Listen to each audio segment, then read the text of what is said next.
નહીં આવવા દે ને, ચપ્પલ સહિત આવ્યો હોય તો આપણું શું બગડી જાય છે, અહીં સુધી તો આવ્યા એમાં આપણું. આમ લોકો એમ કે આમ એનો અર્થ પાછો તમે પાછા ચપ્પલ પહેરીને નહીં આવતા પાછા તમે કે બાપુએ કીધું છે. હા, એ તો CM હતા, એને ખબર નહોતી, તમને તો ખબર છે. ઘણા લોકો કહે ને કે ભગવાનના મંદિરમાં ચપ્પલ પહેરીને ન જવાય, જવાય જ નહીં, ન જવાય. પણ ઘણા એવા તાર્કિક હોય કે શું કામ ચપ્પલ પહેરીને ન જાય, કે ચપ્પલ ચામડું કહેવાય અને ચામડું ભગવાનના મંદિરમાં ન જાય. એટલે એક જણાએ કીધું કે નગારું શેનું હોય, નગારા ઉપર ચામડું હોય કે નહીં, તો એ તો ગર્ભગૃહમાં ઘૂસી જાય છે ને અમારા એક નાના એવા ચપ્પલિયા તમને શું નડે છે. પૂજારી બિચારો ચૂપ થઈ ગયો, પણ પૂજારીનો નાનો ભાઈ હતો ને આના જેવો હતો, એને બહુ વાતો કરવી હોય, એને બહુ વાતો કરવી. એ પૂજારીનો નાનો ભાઈ કહ્યું કે ભાઈ તમે આવો તર્ક કરો કે હા ચામડું જ જો અંદર ન જાય તો નગારું તો મંદિરમાં હોય, એ ચામડાનું જ હોય, તમારા ચપ્પલ તો આટલા પટરી જવાય, આટલા કેવા, અને આખું નગારું મઢેલું ચામડાનું. એમાં એનો નાનો ભાઈ બહુ હોશિયાર કે નગારું જઈ શકે, ચપ્પલ ન જઈ શકે. કેમ કે ચપ્પલ છે ને એને બધા પોલિશ કરે. હા, જે હુવાળા હોય, જે પોલિશના ટેવાયેલા હોય, જેને ખોટા ઓલા લગાડીને ચમકવું હોય, એ બધા દરવાજે આ નગારું અંદર જાય. જેને પીટાવવું હોય એ હરિના દરબારમાં જઈ શકે. જેને દાંડીઓ લઈને કોઈ પીટશે, જે લાકડીઓ લઈને જે એનો નાદ થશે એટલા માટે જાય છે. આવો એનો નાના ભાઈએ જવાબ આપ્યો. તો પૂજારીઓના નાના ભાઈ બહુ હોશિયાર હોય, એનો બહુ. તો એ CM સાહેબ આવતો નથી, હવે પોતે આવ્યા અને એટલે હું તો કંઈ અટકાવું જ નહીં. મને આવી જાય તો શું બગડી જાય યાર, આવી જાય એ એના સંસ્કાર. પણ લગભગ એ પોતે બિચારા આવી ગયા. ત્યાં તો કોકે કીધું કે CM સાહેબ, એટલે પછી એણે ઉતારી નાખ્યો. એ તો થયું. પછી શું કર્યું રામજીભાઈ, અહીંયા આવીને અહીંયા બેસી ગયા. મારી સામે ખોડાણા, હું આમ, એ મારી સામે. मैं तुझे देखूं, तू मुझे देख, देखते देखते हो जाए एक. એ મારી સામે જોવે, હું એની સામે, મને આનંદ આવે કે શાબાશ, હિંમત. બેસી ગયા અને મને પૂછે બધું કેટલા વખતથી કરો છો? બધું ઘણા વર્ષથી. કઈ રીતે આ તમારું બધું આમ, કઈ રીતે આટલો બધો ફેલાવો કેમ થઈ ગયો, કેમ રીતે પહેલેથી જ આવું કરતા હતા, આટલા બધા લોકો સાંભળવા આવે, આ બધું કેમ થયું? મેં ત્યાં તો ન કીધું, પણ આવું મને પૂછે ત્યારે હું આવો જ જવાબ આપું કે પહેલાં મેં હીરાની ઘંટીઓ શરૂ કરી હોય, પછી કાપડની દુકાન કરી હોય, પછી નાની એવી કોઈ ફેક્ટરી નાખી હોય, અને એમ કરતાં કરતાં તરક્કી થઈ હોય તો હું કહી શકું. પણ જેને ગુરુ કૃપાની લોટરી લાગી ગઈ હોય એ શું કહી શકે? અમારે તો આ લોટરી છે સાહેબ. કોઈ નોકરીમાં આપણને રાખી તો માંડ શિક્ષકનું સર્ટિફિકેટ લીધું એટલે 127 રૂપિયા મને પહેલો પગાર મળ્યો હતો.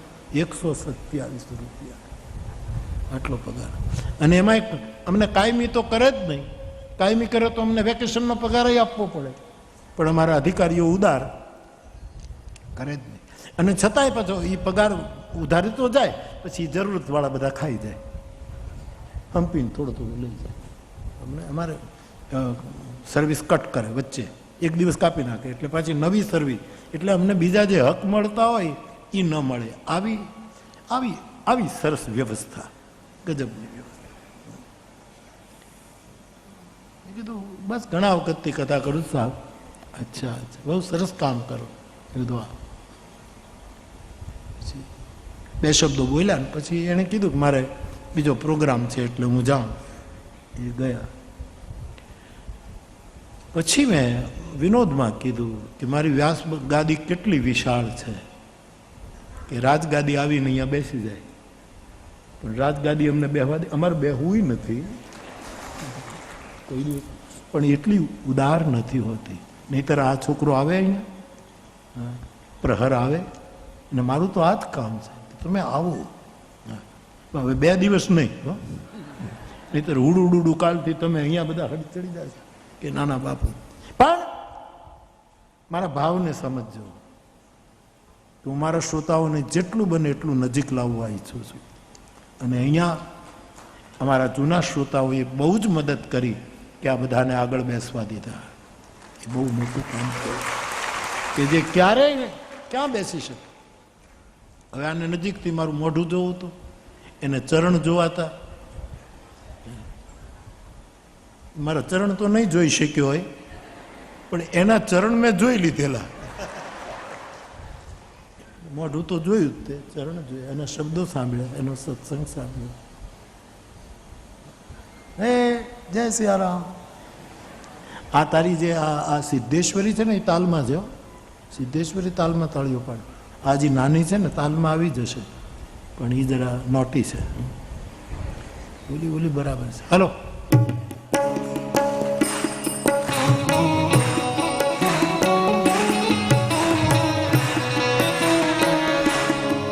ચાર ચોર હતા, ચાર ચોરી કરવા નીકળ્યા. ચોર તે ચોરી તો ન મળી, પણ પછી ભૂખ્યા બહુ થયા. સવાર પડી ગઈ ને ચોરી ન મળીને ભૂખ્યા ત્યાં 5, 5:30 વાગ્યા ને એટલી બધી ભૂખ લાગી કે હવે કરવું શું.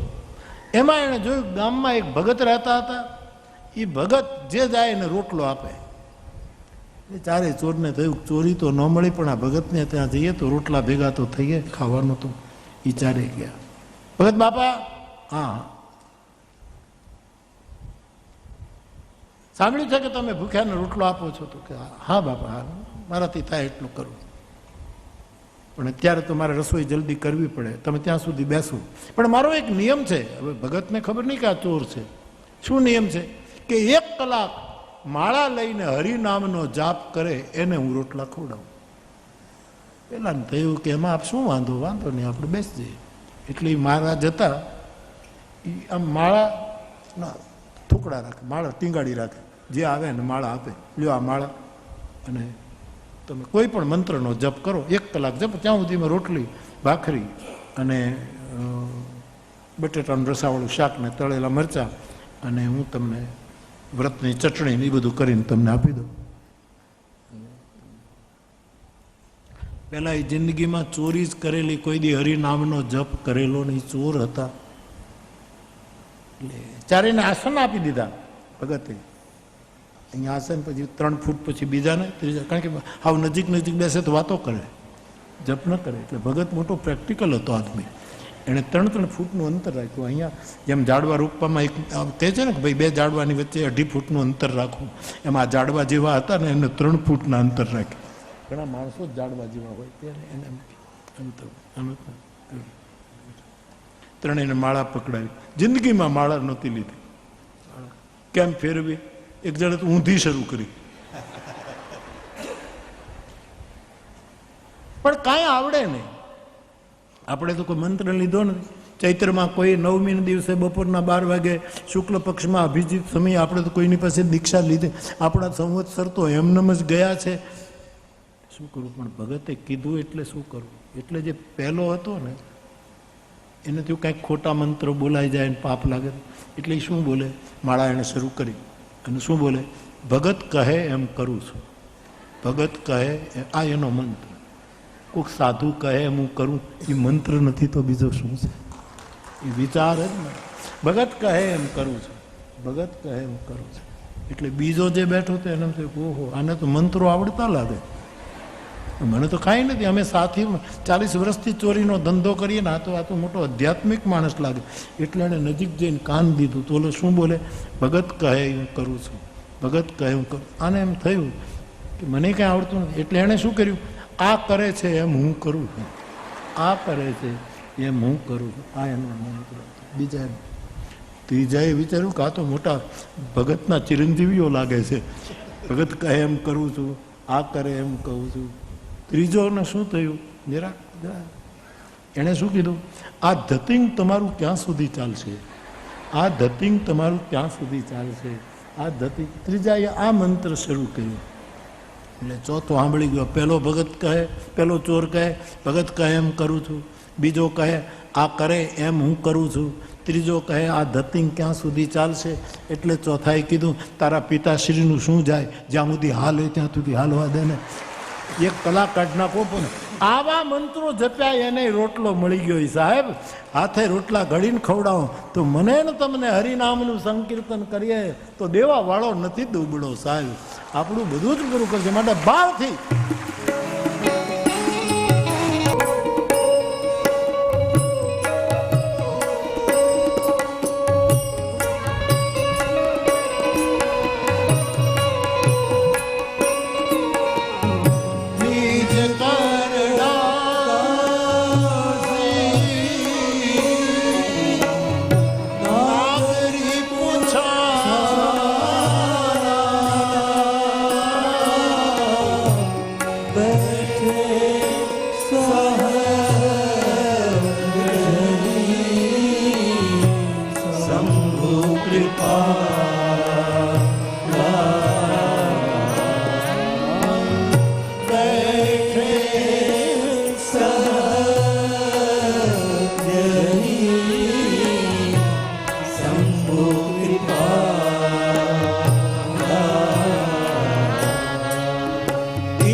ભગવાન શિવ પોતાના હાથે આસન બિછાવી વડલાની છાયામાં બેઠા છે.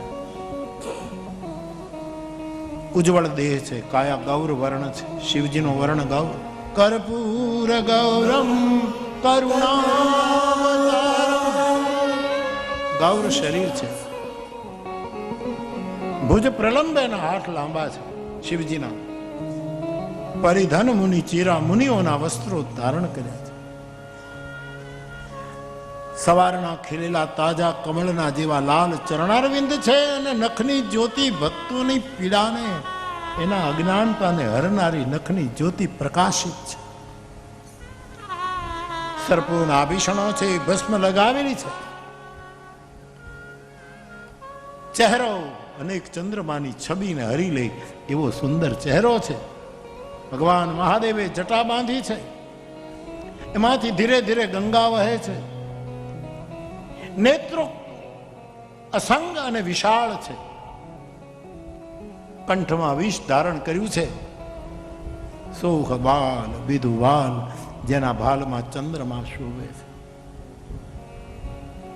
દાદા એમ કહેતા કે બેટા કેટલું કરી શકે એ ખબર નથી, પણ વક્તાના આ બધા લક્ષણો છે. એને રામકથા કેવી હોય એના પહેલું લક્ષણ વક્તા સ્વાશ્રયી હોવો જોઈએ. પોતાના હાથે આસન સ્વાશ્રય, એટલો સાદો હોવો જોઈએ વક્તા. સ્વાશ્રય મેં ઘણા મહાપુરુષોને એવા જોયા છે કે પોતાનું આસન પોતે જ પાથરીને બેસે. આપણે રોકડ બાબા તમે લો, મુરલીધર બાબા લગભગ એનું હમણાં આપણે ભંતેજી જે આવે છે બૌદ્ધ ભિક્ષુ આપણી કથામાં, એનું આસન પોતે લે. એક બીજા અમારે મહાત્માજી એક યુવાન સાધુ આવે પોતાનો, એ કઈ એ દેખાવ નથી, એનો સ્વાશ્રય છે, સાદગી છે, એ મને ગમે. ઘણા લોકો એનો અર્થ એમ ખોટો કરે કે જો તો પોતાનું આસન લઈને આમ વળી પોતે પાથરીને બેસે છે, જાણે એની ઉર્જા એમને હું જાણે જમીનમાં વહી જવાની હોય, એટલે ઊનનું આસન નાખે એટલે ઉર્જા બધી જમીનમાં ન જાય. ભાઈ ક્યાં આની ઉર્જા ને ક્યાં તારું આસન? તો પછી પણ મારી દ્રષ્ટિએ આ સ્વાશ્રય છે. વક્તા સીધો સાદો હોવો જોઈએ, સરળ હોય, સ્વાશ્રય. તમે કહેશો કે તમારું આસન તો આ નિલેશ બધું પાથરી દે છે, આમાં તમારું પહેલે જ તમારે ખાટલે મોટી ખોટ. હું તો અહીં કઈ આસન થોડું પાથરું, આવી ન પાથરીને બેસું. આ તો ચાદર રોજ બદલી નાખો ને ડેલી. આ છોકરાઓ કરે તો આ પહેલી વસ્તુ મને તો લાગુ નથી પડતી સાહેબ. પણ અને પણ અલંગની કથા સુધી વ્યાસપીઠ ઉપર મેં મારી જાતે આસન પાથર્યું છે. અલંગની કથા એટલે હું આપને આ 60 વર્ષ પહેલાની વાત કરું છું. 60 વર્ષ પહેલા જે હું ગામડાઓની કથા કરતો હતો, અને ત્યારે શું થાય, ગામના પાદરમાં કથા હોય, આવા મંડપના આવા માઇક એ તો કંઈ હતું જ નહીં, બધું એમ જ હોય. 2 વખત કથા ચાલે, સવારમાં કથા હોય, આમ તમે બેઠા છો ત્યાં લાકડાના ખૂંટા નાખ્યા હોય, એની પાછળ વાંસ બાંધ્યા હોય, એટલે બધા આરામથી બેસી શકે. આવા ટેકાવાળી કથા કરે, એ ટેકા ન આપો તો સાંભળવા ન આવે. અને સવારે 9 થી 12 કથા હોય, એટલે વચ્ચે 10:30 મહારાજ કીર્તન કરે અને શ્રોતાઓ ચાય પીવે. આ બધું આવું કથામાં કરવું પડતું હતું. પછી સાંજે 3 થી 6 કથા હોય, 4:30 વાગે એટલે મહારાજ હોય બગાસા ખાય અને શ્રોતાઓ શેરડીનો રસ પીવે, શરબત, વરિયાળીનું શરબત. આ બધું આવું થતું હતું, આ જ થતું હતું સાહેબ. આવી કથાઓ 60 વર્ષની. હવે એમાં ધૂળ ઉડે ને એમાં કઈ કેટલી ધૂળ ઉડે ને હું કથામાં આવું ત્યાં તો આખી વ્યાસપીઠ, અને ગામડાના માણસોને બીજી કઈ ખબર જ એને એમ થાય કે આપણે અડાય નહીં હો, આ બાપુની પીઠ છે આને અડે, એમ કરીને કોઈ એટલે હું મારે હાથે સાફ કરું, મારા હાથે એક નેપકિન પાથરું અને અલંગ સુધી આ કામ મેં કર્યું છે. એટલે હું થોડુંક કહી શકું કે વક્તા સ્વાશ્રય હોવું જોઈએ. આટલું મને કહેવાનો અધિકાર. પછી તો હવે આ છોકરાઓ બધા કરે ને હવે કોઈ આપણને કરવાય ન દે. કરવું હોય તો ન કરવા, સીધી વાત છે, કોઈ કરવા. પણ પહેલા તો કરેલું છે. હું મારા કપડાં મારી હાથે જ ધોતો, ભદ્રાવીભાઈ, મારા કપડાં હું હાથે જ ધોઈ નાખું. કેટલી કથાઓ સુધી મારા કપડાં હાથે ધોય. હા, કપડાં ધોઈને આવું, સનલાઇટ સાબુ વાપરું, સૂરજના કિરણો જેવા કપડાં થઈ જાય. બીજા ધોવે એમાં તો કધોણ થઈ જાય. એટલી કસરત થાય, એટલો વ્યાયામ થાય. આપણા કપડાં ધોઈ નાખી ઝટકીને પછી હુકવવા બીજાને આપી દો, બાલ્ટીમાં ભરી સૂકવી તમે નાખો, ઇસ્ત્રી તમે કરજો, પહેરીશું. આ બધું વેચી લેવું જોઈએ ને કામ. ભગવાન કહે ખેતર તું ખેડતો, વરસાદ હું લાવી દઉં, બીજ તું વાવે તો કોટડા હું કઢાવું, એને તું મોટા તું કર તો ફળ હું લાવું, અનાજ હું લાવું, અને અનાજ ખાય તું તો પચાવું હું, એને પાછું પચાવી હું દઉં. આવી બધી વહેંચણી. પછી સૂકવી નાખે, ઇસ્ત્રી કરાવી નાખે. એવું પહેલાં તો ઇસ્ત્રી નહોતી છોકરાઓ. આ બધું મેં જોયેલું છે 60-65. હું પોતે જ મારી ધોતી, મારું કુર્તું જે પહેરવું, એને એક મોટો લોટો હોય ને એમાં અગ્નિ નાખી, એમાં અગ્નિ એટલે ભારે કરી, અને પછી કપડામાં પાણી છાંટી અને હું જ એને ઇસ્ત્રી કરતો હતો. આમાં ઇસ્ત્રી તો નગન બાપીના કપડાં જેવી થાય ઇસ્ત્રી, બીજી કેવી નગીન બાપાના કપડાની મારી ઇસ્ત્રી હાવ એવી હતી, એવા કપડાં. અને પછી સાહેબ હંકેલી અને વધારે આમ હરખુરાય, આખી રાત ઓશિકા નીચે રાખવું, ધોતી ને કુર્તો એના ઉપર ઓશિકું, એટલે થોડુંક દબાઈને સવારે આપણે આમ થોડા ખારા લાગીએ, માણસ જેવા લાગીએ. આ બધું કરે.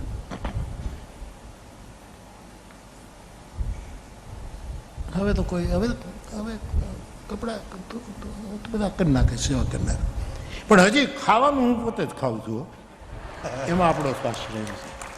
એમાં નહીં તો ભક્તો તો એમ કે અમે જ ખાઈ દઈએ, તમારે કાંઈ ખાવાની જરૂર નહીં, બાપુ તમે આરામ જ કરો ને, તમે ક્યારેય શું કામ ચૂસો છો, અમે ચૂસી દઈએ તમને. નહીં, આપણો શ્વાસ રહે છે. ખાઈ લેવાનું, આપણે ચાય પી લેવાની, આપણે થેપલા ઉપાડી જવાના, એ બધું આપણો શ્વાસ રહે.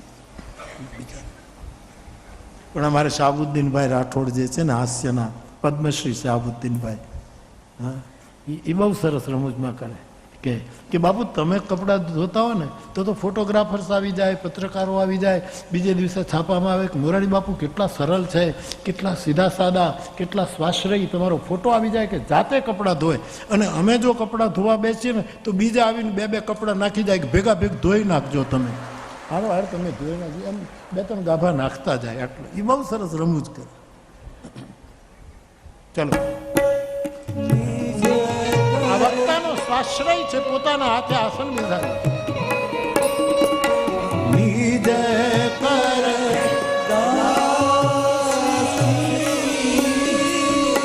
આને જરાક જુદી રીતે કહું. અમારે એ સમયમાં ઘણા કથાકારો એવા રહ્યા, એ જાતે જ કથા ઊભી કરે, એનો સ્વાશ્રય હતું. એલા કથા કરાવો ને, કથાકાર કે હું છું ને, એનો સ્વાશ્રય. કથા નથી કરાવતા ગામમાં, કથા કરાવો, માઈકે મારું બધું હું લેતો આવીશ. સ્વાશ્રય હતું, બધું પોતે કરાવે. ઘણા તો મંડપે લઈ આવે, મંડપે મારું, એવું છે હજી સુધી છે. આ સ્વાશ્રય છે મારા કથાકારોનો, આ એની સાદગી છે. હવે કથાકારનું આ તો દાદાએ જે કીધું, થોડી પ્રસ્તુતિ મારી હોય છે, બાકી જે કીધું એ મને જે શીખવ્યું હતું કે બેટા કથામાં આટલું ધ્યાન રાખવું, જેટલું રખાય એટલું તો રાખીએ છીએ, બાકી તો આપણું બધું ધ્યાન. પછી શું લખ્યું છે? નિજકર ડાસી નાગરી પૂછાલા બેઠે સહજ. અને બેટા કથા કરવી ત્યારે સહજ બેસવું, અસહજ ન થવું. હા, આમ પ્રભાવ પાડવા, આમ જુદી જ રીતે બેસવું, આમ કરવું, તેમ કરવું, એમ નહીં, સહજ. ઉત્તમા સહજાવસ્થા મધ્યમાં ધ્યાન ધારણા. ઉત્તમ અવસ્થા એ સહજ. સહજ શબ્દ કબીરે બહુ જ ઉપયોગ કર્યો. સાધુ સહજ સમાધિ ચડી, સહજ સહજ. ગીતામાં કૃષ્ણ ભગવાન ત્યાં સુધી બોલ્યા સહજમ કર્મ કૌંતેય. અર્જુન તું તારું સહજ કર્મ કર, તો એમાં કાંઈક ભૂલ પડશે તો પણ તને દોષ નહીં લાગે. તારું કર્મ સહજ હોય, સદોષમાં એ દોષયુક્ત હશે તો પણ તારે કોઈ ચિંતા કર, તારું કર્મ. આપણે અસહજ થઈ ગયા છીએ. સહજ આ કથાકારનું બીજું લક્ષ્ય. બેઠે નિજ કર ડાસી નાગરી પૂછા હાલા, બેઠે સહજ શંભુ કૃપાલા.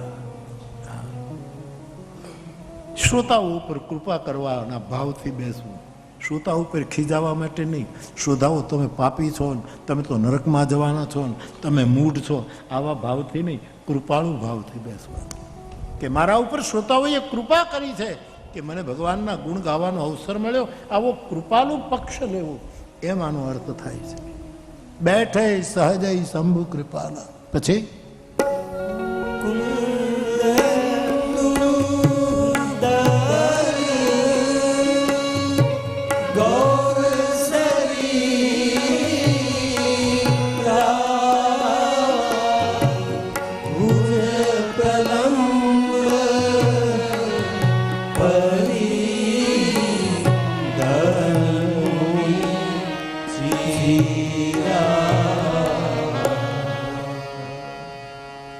ચંદ્રમાના જેવો ઉજળો વર્ણ હોવો જોઈએ. આમાં શરીરના વર્ણની વાત નથી. વર્ણ એટલે કથાનો પક્ષ, કથાકારનો પક્ષ ઉજ્જવળ પક્ષ હોવો જોઈએ.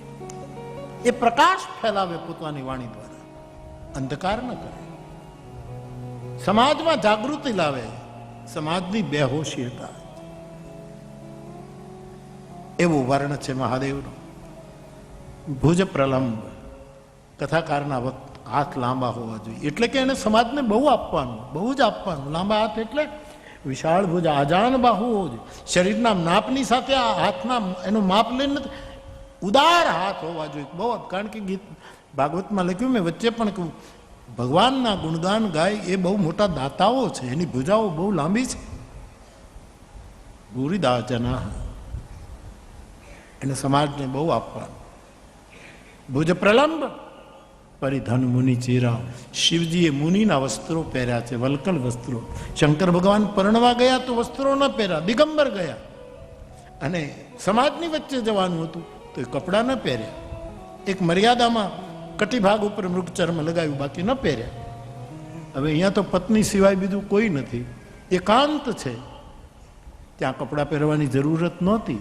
પણ જગતને એક મેસેજ ગયો કે સમાજની વચ્ચે જાઓ ત્યારે નિષ્કપટ, પટનો અર્થ થાય વસ્ત્ર, જેમ છે એમ દેખો. અને એકલા બેઠા હો ત્યારે ખૂબ મર્યાદાનું જતન. આપણે એકલા હોઈએ ત્યારે ગમે તેમ વર્તીએ છીએ, અને સમાજની વચ્ચે થઈએ ત્યારે મોટા સભ્ય થવાનો દેખાવ કરીએ છીએ. આનો આ વસ્તુને બહાર કરો. ભુજ પ્રલંબ પરિધન મુનિ ચીરા. ભુજગ તરુણ અરુણ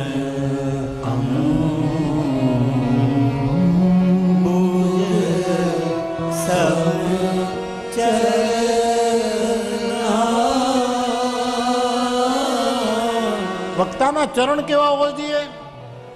તાજુ અને લાલ કમળ હોય એવા એના ચરણ હોય. એટલે કે એનું આચરણ મને તમને રોજ તાજગી આપે એવું હોવું જોઈએ. એની બોલી, એનું વર્તન, એનો આપણી સાથેનો વ્યવહાર, એની શાલીનતા, એનો આદર, આ બધા એના ચરણ, એના આચરણો એવા હોય કે તરુણ હોય, તાજા હોય. રોજ આપણને